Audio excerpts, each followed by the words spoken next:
Assalamualaikum warahmatullahi wabarakatuh. Innal hamdalillah nahmaduhu wa nasta'inuhu wa nastaghfiruh wa na'udzu billahi min shururi anfusina wa min sayyiati a'malina. Man yahdihillahu fala mudilla lahu ومن يضلل فلا هادي له أشهد أن لا إله إلا الله وحده لا شريك له وأشهد أن محمدا عبده ورسوله ولقد قال الله تعالى في القرآن العظيم بعد أعوذ بالله السميع العليم من الشيطان الرجيم وتأكلون التراث أكلا لما وتحبون المال حبا جما كلا إذا دكت الأرض دكا دكا وجاء ربك والملك صفا صفا وجيء يومئذ بجهنم يومئذ يتذكر الإنسان وأن له الذكرى يقول يا ليتني قدمت لحياتي فيومئذ لا يعذب عذابه أحد ولا يوثق وثاقه أحد يا أيتها النفس المطمئنة ارجعي إلى ربك راضية مرضية فادخلي في عبادي وادخلي جنتي أما بعد رب اشرح لي صدري ويسر لي أمري واحلل عقدة من لساني يفقهوا قولي اللهم انفعنا بما علمتنا وعلمنا بما ينفعنا وزدنا علما. إخواني وأخواتي في الدين أعاذني وأعزكم الله. Bapak dan Ibu yang dimuliakan oleh Allah Subhanahu wa taala, melanjutkan mabahas kita dan kajian kita tafsir daripada surah Al-Fajr, yang dimana kita terhenti pada ayat ke-19, yang dimana Allah Subhanahu wa taala berfirman wa ta'kuluna at-turasa aklal lamma, dan kalian yang tadi tidak percaya dengan Allah Subhanahu wa taala, yang mengatakan bahwasannya jika diberikan harta maka Allah telah memuliakannya, dan apabila Allah memiskinkan dia, menakdirkan dia fakir, dia mengatakan Allah telah menghinakan dia. Padahal Allah Subhanahu wa taala memberikan rizki harta bukan berarti Allah Subhanahu wa taala memuliakan dia. Begitupun juga jika Allah Subhanahu wa taala memberikan kefakiran, kemiskinan kepada seseorang, bukan berarti juga Allah menghinakan dia. Kalla, kata Allah, sekali-kali tidak. Allah menjadikan itu semua tidak lain adalah sebagai cobaan yang mulia di sisi Allah Subhanahu wa taala. Inna akramakum indallahi atqakum. Sesungguhnya yang paling mulia di antara kita ini adalah orang yang bertakwa kepada Allah Subhanahu wa taala. Orang kaya, orang yang memiliki harta berlimpah, bisa mulia dia ketika dia taat kepada Allah. Apapun yang Allah perintahkan, dia laksanakan, termasuk menunaikan zakat, menunaikan sedekah, berinfak. Berarti pada saat itu dia dicintai oleh Allah Subhanahu wa taala, bukan dikarenakan dia kaya. Allah memuliakan dia bukan karena banyaknya harta dia, tapi Allah memuliakan dia dikarenakan dia mau taat kepada Allah dengan melaksanakan perintah Allah, berzakat, bersedekah, berinfak, membantu orang lain. Dan juga dia mampu untuk mencegah dirinya jangan sampai, atau agar jangan sampai dia jatuh ke dalam sesuatu yang Allah Subhanahu wa taala larang. Ketika dia tersebut kaya, dia paham betul kewajiban sebagai orang kaya. Dia tidak mau kikir, dia tidak mau bakhil, karena kikir dan bakhil tersebut dilarang oleh Allah Subhanahu wa taala. Jadinya mulianya orang kaya tersebut bukan karena hartanya, tetapi dia tersebut taat kepada Allah Jalla Jalaluh. Begitupun juga dengan orang miskin. Jangan menganggap kalau diri kita miskin dan fakir Allah telah menghinakan kita. Bukan seperti itu. Allah Subhanahu wa taala telah menguji kita sejauh mana kita tersebut bersabar terhadap apa yang Allah berikan musibah kepada kita, termasuk berkaitan dengan kefakiran dan kemiskinan. Ketika dia ridha dengan keputusan Allah Subhanahu wa taala dan dia kembalikan segala urusannya kepada Allah, dia bersabar, maka nilai pahala yang dia dapatkan, ketaatanlah yang membuat dia tersebut mulia di sisi Allah Subhanahu wa taala. Allah tidak menghinakan orang fakir, Allah tidak menghinakan orang-orang yang dalam kesulitan, tidak sama sekali. Adanya kefakiran, adanya kemiskinan, kesusahan dan lain sebagainya itu tidak lain Allah untuk menguji kita sejauh mana kita tersebut sabar dan mengembalikan urusan kita kepada Allah Subhanahu wa taala. Makanya Allah mengatakan, kalla, sekali-kali tidak. Bahkan kalian ini malah bersikap sebaliknya. Kalian tidak menghormati anak yatim, tidak pernah memberikan sedekah kalian kepada orang-orang miskin, termasuk memberikan makan, termasuk berkaitan tentang masalah warisan. Harta yang bukan hak kalian, kalian makan. Subhanallah, kalau kita berbicara tentang masalah waris, subhanallah, ada 3 ilmu yang Allah Subhanahu wa taala akan angkat terlebih dahulu. Salah satunya berkaitan tentang masalah ilmu waris. Subhanallah, harta ini fitnah. Harta ini cobaan yang terbesar pada umat ini. Sampai-sampai Nabi SAW dalam satu hadis yang sahih, inna likulli ummatin fitnah wa fitnati ummati al-mar. Inna likulli ummatin fitnah.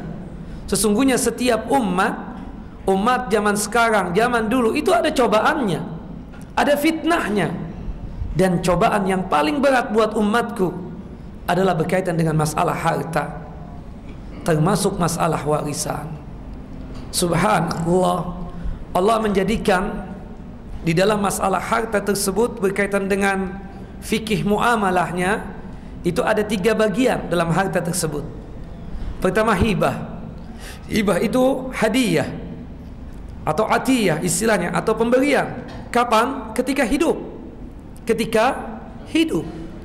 Subhanallah, harta kita supaya bermanfaat, maka kita suka-sukalah untuk bersedekah, kemudian memberikan hadiah dan yang lain sebagainya. Kata Nabi SAW, tahadu tahabu. Orang yang suka memberikan, saling memberikan hadiah, maka nanti timbul rasa kasih sayang di antara mereka tersebut. Dan Rasulullah SAW, orang yang suka di hidupnya tersebut suka memberikan hadiah.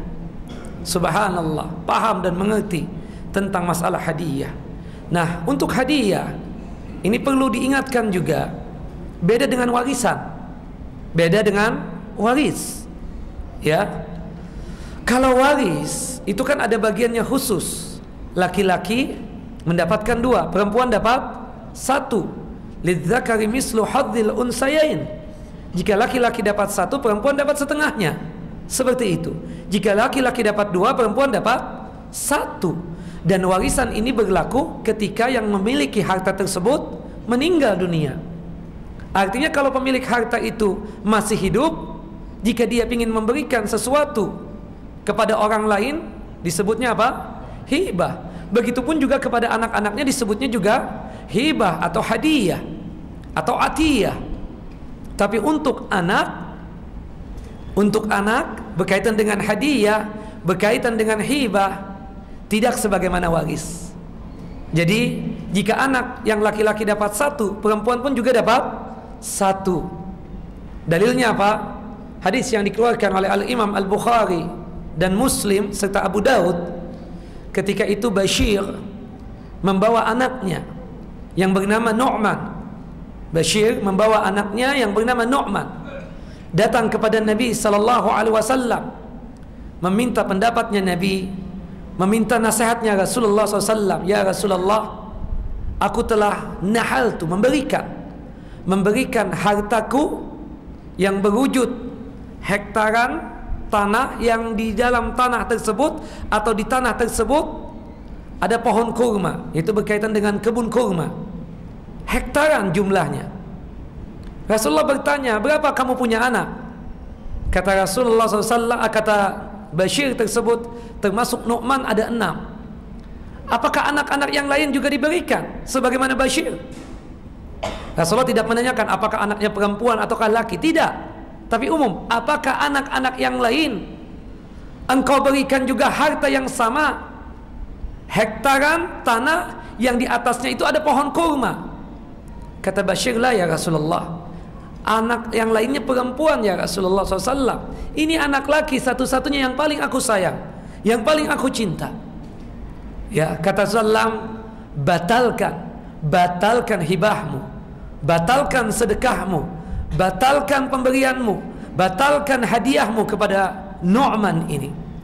Ittaqallah, bertakwalah kalian kepada Allah. Wa'dilu baina auladikum, bersikap adillah kepada anak-anak kalian. Nah, dari hadis ini berkaitan tentang hadiah dan hibah harus disamakan. Tapi tentunya pengkondisiannya tersebut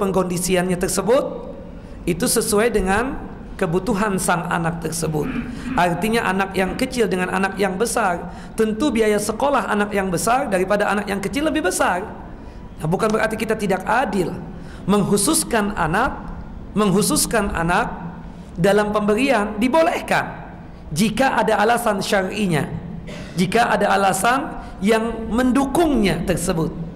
Tapi kalau tidak ada alasan apa-apa, cuma sekedar cinta dan kasih sayang, karena subhanallah ya, saya baru anak 1, saya nggak tahu kalau bapak punya anak 2, 3 atau 5 atau 10. Kalau menurut cerita-cerita orang tua, itu kadang ada yang membedakan antara anak 1 dengan anak yang lainnya. Nah, rasa cinta pun itu jangan sampai ditunjukkan seakan-akan kita membedakan anak 1 dengan anak yang lainnya. Yang 1 ganteng lebih dicintai, yang 1 jelek, kecintaan agak kurang. Tidak seperti itu. Pembedaan anak tersebut dibolehkan jika ada alasannya. Seperti maaf, kita punya anak 5, yang 4 pada Masya Allah semuanya mabsutin, ya, dalam segi harta Masya Allah. Yang 4 sudah punya rumah, yang 1 belum punya rumah. Anak kita kesian yang 1 ini. Boleh nggak kita berikan rumah khusus untuk dia? Boleh. Itulah yang dilakukan oleh sahabat Abu Bakar, Umar, ketika melihatnya ada anaknya yang mengalami kesulitan, sedangkan anak yang lainnya tidak mengalami kesulitan, bahkan kemudahan. Abu Bakar, Umar mengkhususkan anak tersebut untuk dalam pemberiannya atau hadiahnya. Termasuk juga maaf, anak kita 5, yang 4 Masya Allah kesehatan dunia ada, yang 1 kesian, disabel misalnya, cacat. Nah, dalam masalah kecintaan pun kita boleh menunjukkan kepada dia lebih cinta ketimbang yang lainnya, lebih besar pemberiannya, lebih perhatiannya kepada dia ketimbang anak yang 4 lainnya. Kenapa? Karena kondisi yang kesian tadi. Anak tersebut terlahir dalam kondisi cacat, ya, membutuhkan bantuan. Tentunya anak yang seperti itu lebih daripada anak yang sehat walafiat secara fisiknya. Kemudian anak yang 4 Masya Allah pedagang. Anak yang ke-5 cuma sekedar talabatul ilm, menuntut ilmu agama lagi. Subhanallah, anak yang 4 bisa mencari ma'isyah sendiri, sedangkan anak yang ke-5 ini berhubung dia rajinnya menuntut ilmu. Boleh nggak kita memberikan hadiah yang lebih ketimbang anak yang 4? Ulama sepakat itu alasan boleh yang demikian. Nah, itu berkaitan dengan harta yang pertama ketika hidup. Kemudian ketika kita meninggal dunia itu ada 2. Ada yang untuk anak-anak kita, namanya apa?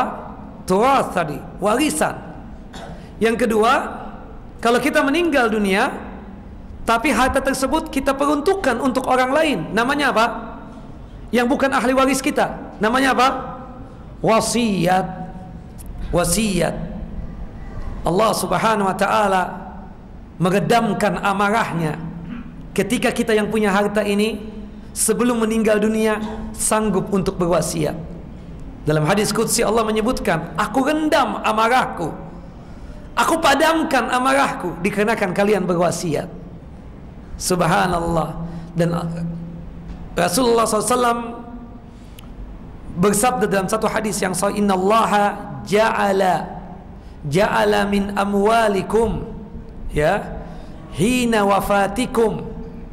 Allah menjadikan harta kalian ketika kalian wafat ya min sulusi amwalikum, dari sepertiga harta kalian, ziyadatan fi hasanatikum, untuk menambah kebaikan kalian, untuk menambah pahala kalian. Namanya apa? Wasiat. Nah nanti Bapak sedikit masalah waris ya kita jelaskan.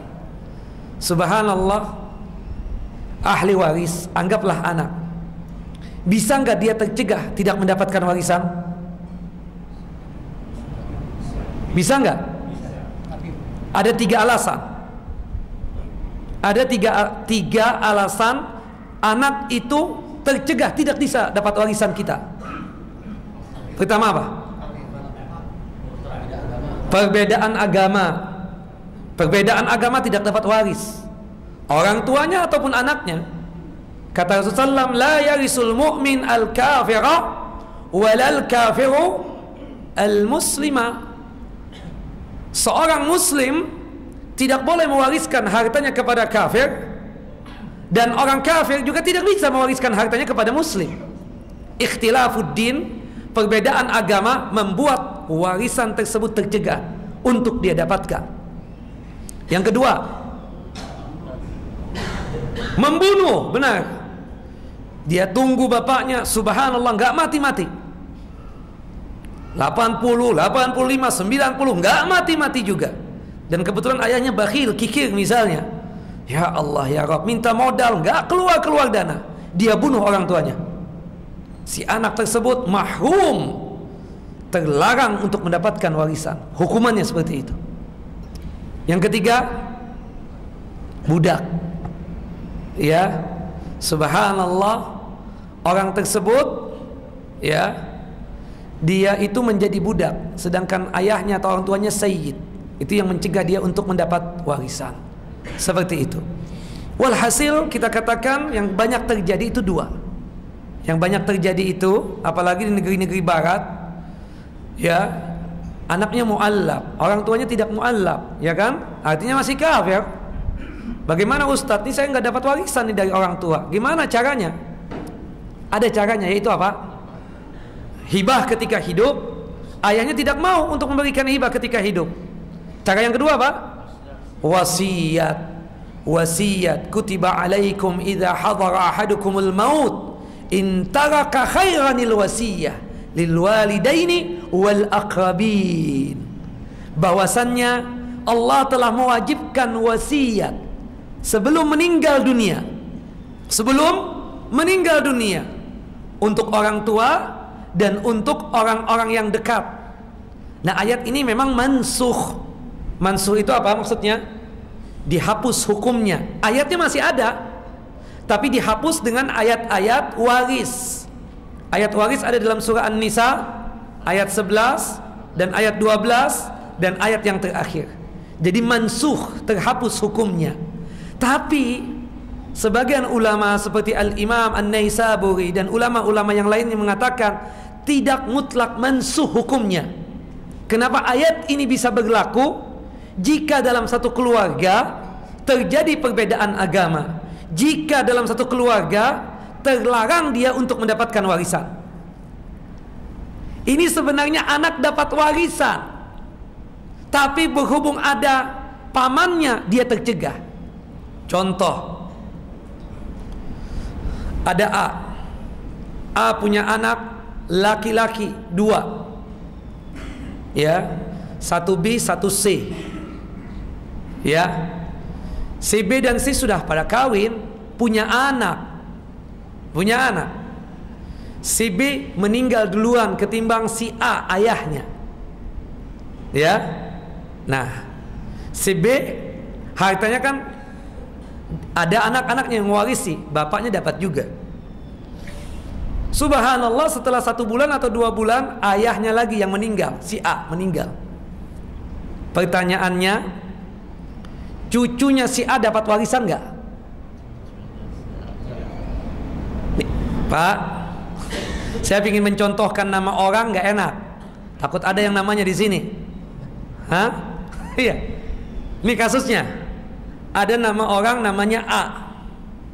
Ya, A punya anak namanya B dan C. B dan C ini anggap laki-laki dua-duanya. Si B meninggal duluan. Si B punya anak. Kemudian setelah beberapa bulan si A meninggal dunia juga. Pertanyaannya, harta si A, si anak-anak dari B, maksudnya cucunya, anggaplah D, F dan seterusnya, dapat warisan nggak? Kenapa nggak dapat warisan? Karena ada C, pamannya, ya, ada pamannya. Tercegah kan dia dapat warisan? Nah, kakeknya si A ini harusnya berpikir, kalau saya lepas begitu saja, cucu nggak dapat. Kenapa? Karena ada anak yang bernama C tadi. Karena dia anak laki-laki. Kalau anak perempuan masih dapat gak cucu? Dapat. Si perempuan dapat berapa? Setengah. Sisanya nanti kepada cucu. Ya kan? Cucu dari siapa? Dari anak yang si B yang meninggal tadi. Tapi kalau sudah anak laki-laki, gak kemana-mana harta itu. Harta cucu gak dapat. Harta cucu gak dapat. Nah, disitulah nanti wasiat berlaku. Ya, wasiat berlaku supaya cucunya dapat juga. Si kakek ini harus berwasiat. Paling banyaknya berapa? 1/3. Seperti itu, cuma 1/3 doang paling banyaknya. Gak boleh lebih daripada 1/3, kecuali anaknya meridhoi, mensetujui, ya, bahwasannya lebih daripada 1/3 tidak boleh. Kasusnya apa? Hadis Sa'ad bin Abi Waqqas. Ketika itu Hajjatul Wada, ya, Rasul bersama Rasul berhaji. Sa'ad bin Abi Waqqas mau meninggal dunia. Dia sakit waktu di Mina, sakit parah. Dipanggilkanlah Nabi SAW. Kemudian Sa'ad bin Abi Waqqas berkata kepada Nabi SAW, ya Rasulullah, aku ini, antum tahu siapa aku, orang kaya, tapi aku ini baru punya anak 1, perempuan lagi. Ya Rasulullah, aku ingin wasiat seluruh hartaku untuk Islam, fi sabilillah. Kata Rasulullah, la, jangan engkau lakukan itu. Ya Rasulullah, kalau begitu 2/3-nya, thulutsan. Kata Rasulullah, la, jangan. Ya Rasulullah, nisfu, setengahnya ya Rasulullah. Bagaimana setengahnya dari hartaku untuk Islam? Kata Rasulullah, sampai yang keempat, suluth ya Rasulullah. Naam, 1/3, iya. Wa thuluthuhu katsir, 1/3 sudah banyak berwasiat. Wa antada'a auladakum agniya khairun ay antada'ahum alatan yata'afaf indan nas. Meninggalkan anak kalian dalam kondisi yang mampu, kaya, itu lebih bagus ketimbang kalian meninggalkan anak kalian dalam kondisi yang fakir, miskin, meminta-minta kepada manusia. Nah, itu dalilnya. Jadi kalau untuk wasiat paling banyaknya berapa? 1/3. Haram seorang berwasiat lebih daripada 1/3. Makanya kan kadang ada kasus, Ustadz, ini orang tua berwasiat nih, rumah yang ditinggal oleh adik saya yang perempuan tersebut itu untuk dia, untuk anak-anak perempuan saja, sedangkan kita nggak dapat apa-apa. Ini gimana Ustadz? Kita katakan tidak bisa. Pertama, tidak ada wasiat untuk ahli waris. La wasiat lil waris.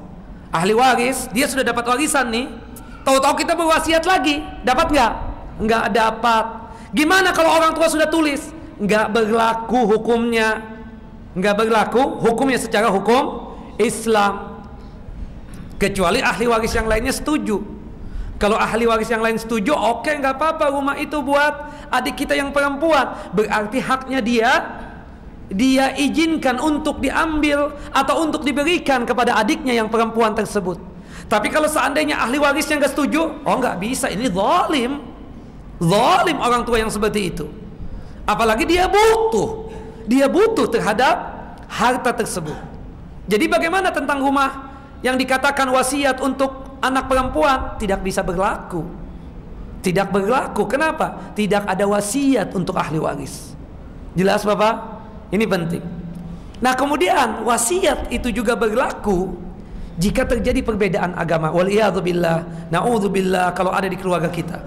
Tapi ini banyak saya dapatkan ketika di Australia. Allahu Akbar. Banyak orang itu berbeda agama dengan orang tuanya. Akhirnya apa? Solusinya will. Solusinya apa? Will atau wasiat tersebut. Wasiat. Atau kalau hidup ya hibah. Ya, gift itu hadiah atau hibah seperti itu. Nah kalau hadiah nggak ada batasan. Hadiah nggak ada persentasi. Cuma kalau untuk kepada anak harus sama rata. Kecuali ada alasan yang membuat kita bisa membedakannya. Ya, tidak ada batasan, mau sekian dan seterusnya. Dalilnya apa? Abu Bakar As-Siddiq ketika mau berhijrah, dia tinggalkan hartanya seluruhnya kan di Mekah, di jalan Allah Subhanahu wa taala.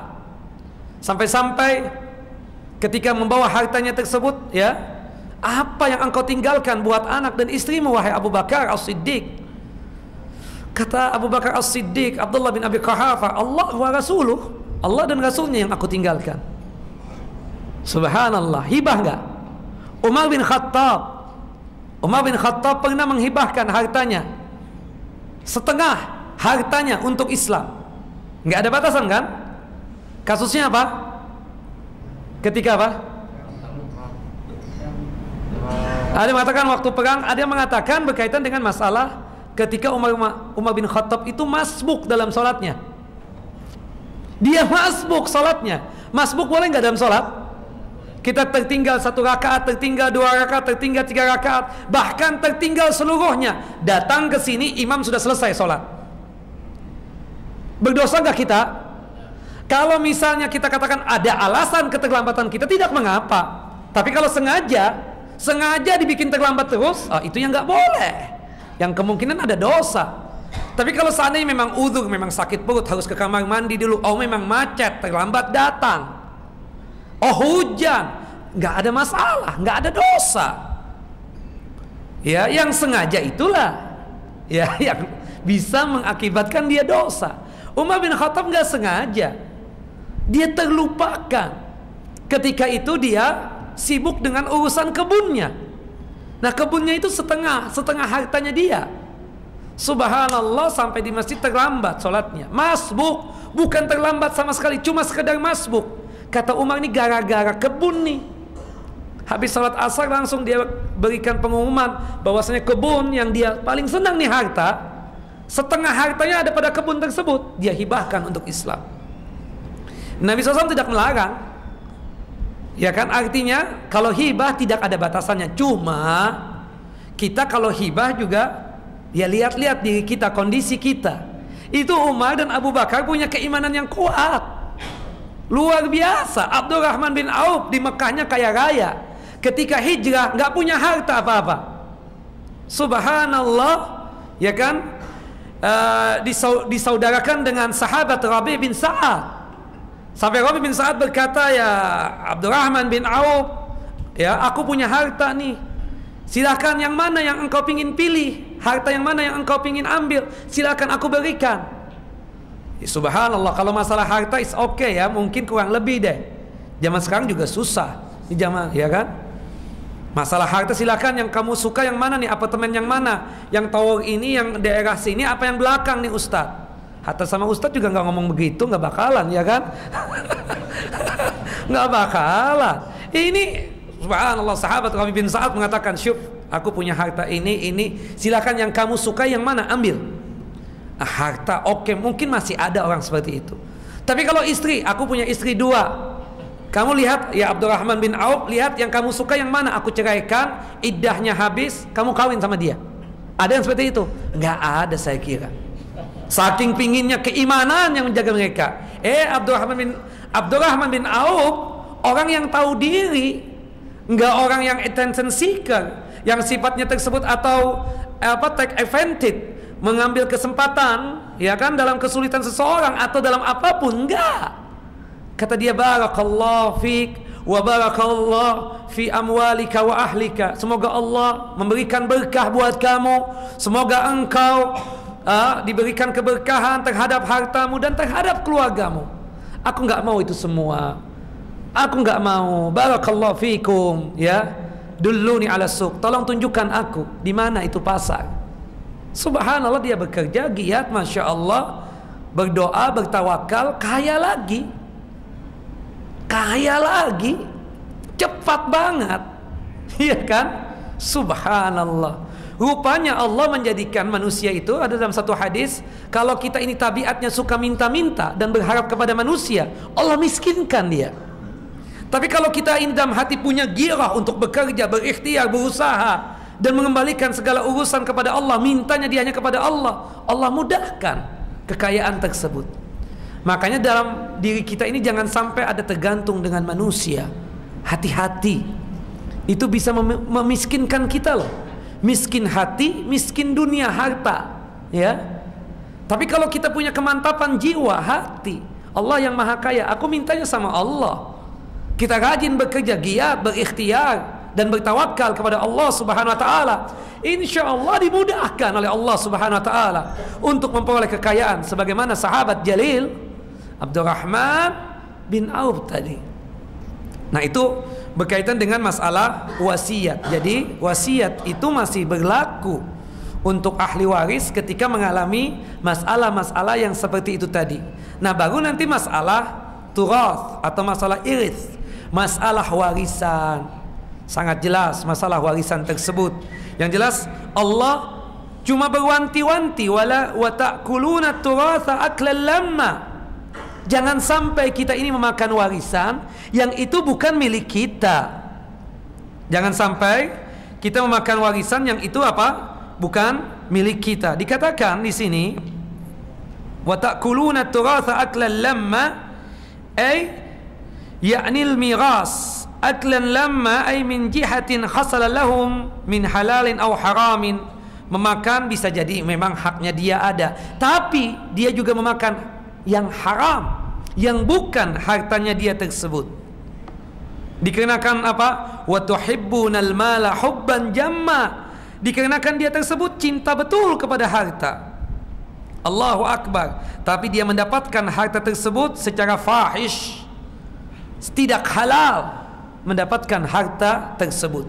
Subhanallah, Allah sudah menghitung dengan detailnya masalah warisan. Allahu Akbar. Sebagaimana yang saya jelaskan Jumat yang lalu, kalau kita berbicara tentang hukum dalam Al-Quran, ya, tidak ada hukum yang sejelas sebagaimana hukum waris. Tidak ada hukum yang paling jelas, yang detail dijelaskan oleh Allah Subhanahu wa taala sampai menyebutkan angka-angkanya. Sampai Allah menyebutkan, ya, berapa persentasi yang didapatkan oleh si fulan atau fulana, yang didapatkan oleh ayah kalau begini kasusnya, kalau yang didapatkan oleh anak kalau begini kasusnya, dijelaskan oleh Allah Subhanahu wa taala. Allahu Akbar. Contoh kasus ayat yang ke-12 surah An-Nisa. Seorang istri ditinggal wafat oleh suaminya. Suaminya punya anak, istri dapat berapa? 1/8. Ketika si suami yang meninggal tidak punya anak, dapat berapa? 1/4. Gampang kan? Berarti istri itu cuma dua kemungkinan dapatnya, 1/4 atau 1/8. 1/4 berarti suami yang meninggal gak punya anak. 1/8 jika si suami punya anak. Begitupun sebaliknya, suami juga dapat 2 bagian. Kalau nggak setengah, 1/4. Istri meninggal, punya anak, istri tersebut dapat berapa suami? 1/4. Jika istri meninggal nggak punya anak, setengah yang didapatkan. Subhanallah. Ya, artinya sangat gampang sebenarnya. Cuma manusia ketika berhadapan dengan masalah fulus, masalah harta, jadi gelap. Jadi gelap dia. Padahal dia dapat bagiannya sekian, sudah banyak, sudah besar. tapi dia pingin menguasai seluruhnya, sehingga sampai pada akhirnya wa ta'kuluna turasa aklan lamma. Dia memakan warisan, tapi warisan yang dia makan tersebut selain hak dia dapatkan, juga memakan hak saudaranya, saudara sekandung, harta saudara sekandung yang dia makan. Na'udzubillah min dzalik. Na'udzubillah min dzalik. Makanya disebutkan oleh para ulama ya berkaitan tentang masalah irs, masalah warisan tersebut, hendaknya kita sebagai umatnya betul-betul paham dan mengerti bagaimana seharusnya kita tersebut mensikapi atau perlu memahami tentang warisan tersebut. Ala kulli hal, bahwasannya itu berkaitan tentang ayat di dalam surah Al-Fajr ayat yang ke-19. Kemudian disebutkan ayat 20-nya wa tuhibbunal mala hubban jamma, bahwasannya engkau wahai manusia yang sifatnya kufur kepada Allah, ingkar kepada Allah, tidak mengerti tentang masalah harta tersebut, terlalu cinta kepada harta itu. Kita suka kepada harta, tapi harta yang bagaimana? Harta yang halal. Ingat Bapak Ibu, kalau kita meninggal dunia, 4 hal yang akan ditanyakan kepada kita. Pertama tentang umur kita, dari kita balik sampai kita setua sekarang ini, untuk apa nih umur? Digunakan untuk apa? Yang kedua tentang masalah berkaitan tentang badan kita, fisik kita. Untuk apa dimanfaatkan di badan fisik kita ini? Untuk ibadah, amal soleh, atau yang lainnya? Kemudian berkaitan tentang masalah yang selanjutnya apa? Berkaitan dengan masalah harta. Sebelumnya apa? Apa? Apa? Yang jelas antum gak lihat? Fisik sudah tadi. Apa? Waktu. Iya. Waktu yang Allah berikan kepada kita. Untuk apa? Yang terakhir adalah berkaitan tentang masalah harta, berkaitan tentang umur, waktu, kemudian fisik atau badan. Satu pertanyaan saja. Tapi kalau berkaitan dengan masalah harta, 2 pertanyaan langsung. Min aina katsabta wa min aina anfaqta. Ya, dari mana engkau mendapatkan harta ini? Halal apa haram? Iya kan? Subhanallah. Manusia ya, sudah kaya raya, subhanallah, Allah menjadikan dalam dirinya meskipun sudah kaya itu jadi miskin, fakir betul. Lebih enak kita kayaknya. Kita enak, nikmat tidur, makan enak, subhanallah. Mereka kadang si kaya-kaya ini kalau mengambil harta orang lain, apalagi harta rakyatnya, la ilaha illallah. Kalau kita menyaksikan gimana rekaman, gimana kasus Freeport itu, Allah, seram banget ya. Seram banget itu politik itu. Gimana menghancurkan sana, menghancurkan sini. Kemudian gimana, ada hitung-hitungannya. La ilaha illallah. Berarti itu orang gak ingat mati ya. Kalau orang ingat mati gak bakalan begitu. Aku yakin gak bakalan begitu. Orang kalau ingat mati nih, ya Allah nih haram semua ini, haram semua. La ilaha illallah. Kalau kafir mungkin ya kita kurang lebih deh. Ini muslim kok. Berarti apa? Ya Allah, banyak di antara kaum muslimin yang tidak mengerti tentang harta ini. Allahu akbar. Wailul likulli humazatil lumazah alladzi jama'a malahu wa 'addada yahsabu anna malahu akhlada. Sungguh celaka tuh orang yang suka mengumpat, ngomongin orang dan seterusnya, ghibah, namimah, adu domba. Celaka tuh orang. Termasuk yang celaka apa? Alladzi jama'a malahu wa 'addada. Kumpul, buka lemari, lihat sertifikat sudah setumpuk. Dihitung lagi, sudah tahu sertifikatnya ada 100 lembar. dia hitung lagi pagi. Dia sudah tahu fulusnya berapa, lihat lagi di rekening, nolnya sudah bertambah atau belum. Wal iyadu billah. Alladzi jama'a malau addada. Kumpul, ya.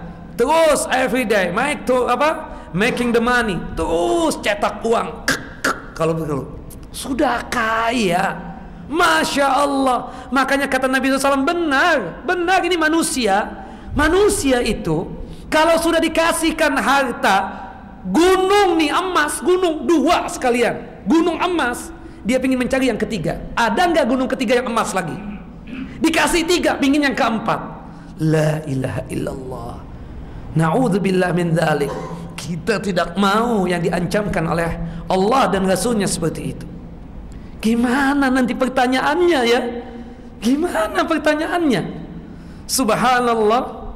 Kita lihat sahabat-sahabat yang kaya, Abu Bakar, Umar, Utsman, Abdurrahman bin Auf, ya, kemudian Sa'ad bin Abi Waqqas, itu meletakkan hartanya di tangan. Subhanallah.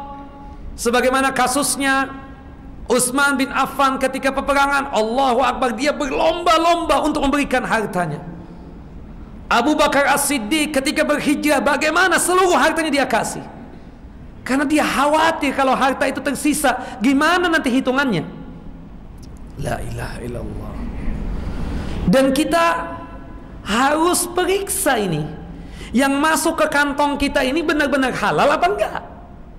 Jangan asik, oh dolar nih zen, euro, oh masukin. Kita kadang lupa, gak semua manusia itu bisa dibeli dengan uang, bisa dibeli dengan fulus.